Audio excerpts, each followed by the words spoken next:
10 secrets about prayer that no one tells you.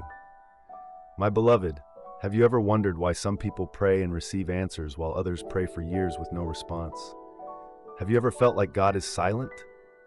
Have you ever asked yourself, am I praying the right way? Is there something I'm missing? Today, I'm revealing to you 10 secrets about prayer that no one tells you. These are not things you often hear in sermons, but they can completely transform how you pray and how you experience my power. 1. Prayer is not about changing me, it's about changing you. Do you think prayer is meant to convince me to do what you want? That's not how it works. I do not change because of your prayer, but I use prayer to change you. When you pray, I don't always change your situation immediately. Instead, I work on changing your heart, your faith, and your perspective. Sometimes, what you need is not a miracle, but a renewed mind to see the miracle already happening around you.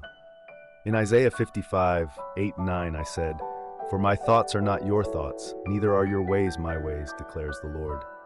As the heavens are higher than the earth, so are my ways higher than your ways, and my thoughts than your thoughts." You must understand this. Prayer is not meant to change my mind, but to align you with my perfect will.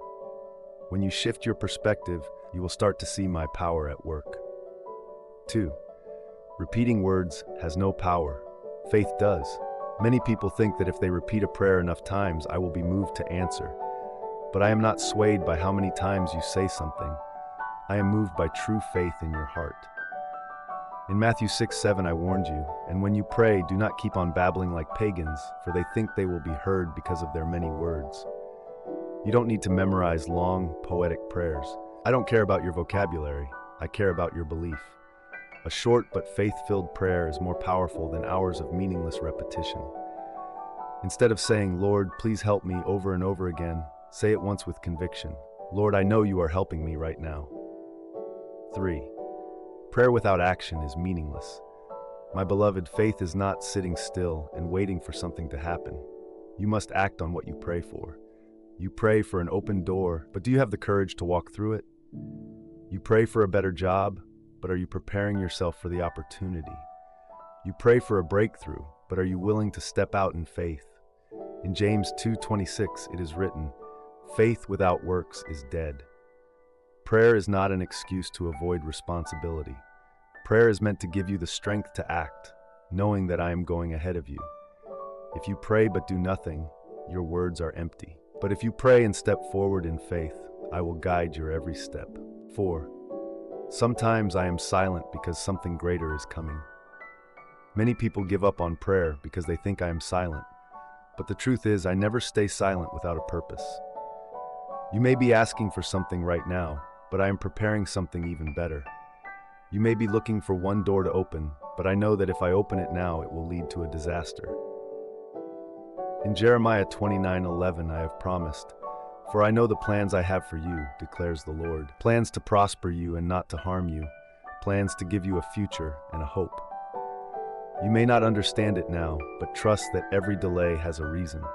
Do not think that I have ignored you. I have heard you. I am preparing the way, and when the time is right, your answer will come faster than you expected. 5. Some things you don't need to pray for, you just need to believe. My beloved, there are things I have already given you, but you have not received them because you are still asking instead of believing. You don't need to ask me to love you. I have loved you before you were born. You don't need to ask me to forgive you. If you have repented, your sins are erased. You don't need to ask me to bless you. I am already ready to pour out my blessings when you walk in faith.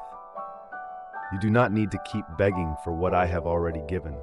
You need to believe that it is yours. In Matthew 21:22, I said, "Whatever you ask for in prayer, believe that you have received it and it will be yours."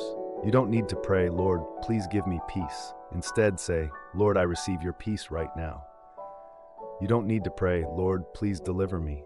Instead, say, "Lord, I know you have already set me free and I will walk in that freedom." Faith is not waiting to see and then believing. Faith is believing even when you do not yet see. 7. Prayer doesn't change God's mind, it changes your heart. Many people think that prayer is a way to convince me to do what they want. But I tell you today, I am not a God who changes my plans because of human demands. My will is perfect, my purpose is unshakable, and my love is unwavering. So why do I ask you to pray? Because prayer is not about changing my mind, it's about transforming your heart. When you pray, you are not shifting my decisions, but you are shifting your perspective. You begin to see through my eyes. You begin to trust my ways. In Ezekiel 36:26, I said, I will give you a new heart and put a new spirit in you. I will remove from you your heart of stone and give you a heart of flesh. When you pray with sincerity, I shape your heart. I mold your thoughts to align with my plans. I take your fears and replace them with faith. I take your selfish desires and replace them with a hunger for righteousness. So stop praying as if you are trying to manipulate me. Instead, pray and allow me to transform you into the person you were meant to be. 8. Prayer is not always about asking. Sometimes it's about listening. Many people think that prayer is only about presenting requests to me. They come to me with a list of things they want, but they never stop to listen to what I want to say. But I'm not just a God who gives, I am also a God who speaks. True prayer is not just talking, it is also listening. In John 10:27 I have said, My sheep listen to my voice, I know them, and they follow me. When was the last time you sat in silence and let me speak? When was the last time you prayed, not with words, but with a heart open to hearing my guidance? Sometimes the answer you are looking for is already within you, but you are too busy speaking to hear it. I long to direct your steps, but you must be still enough to recognize my voice. If you want to deepen your relationship with me, stop praying only to ask, start praying to listen. 9. Prayer without forgiveness blocks your blessings. You can pray all you want, but if your heart is filled with unforgiveness, your prayers will be hindered. Bitterness, resentment, and anger block the flow of my blessings in your life. I have told you in Mark 11:25, and when you stand praying, if you hold anything against anyone, forgive them, so that your Father in heaven may forgive your sins. Many of you wonder why your prayers are not being answered, but you have refused to release the pain and hurt that others have caused you. How can you ask me for mercy when you are unwilling to show mercy? If you want your prayers to be powerful, cleanse your heart. Forgive those who have wronged you. Let go of the anger you have been holding on to. Then, watch as I begin to move in your life like never before. 10. Prayer isn't just a last resort. It should be your first response. Many of my children only come to me when they have exhausted every other option. They try to fix things on their own.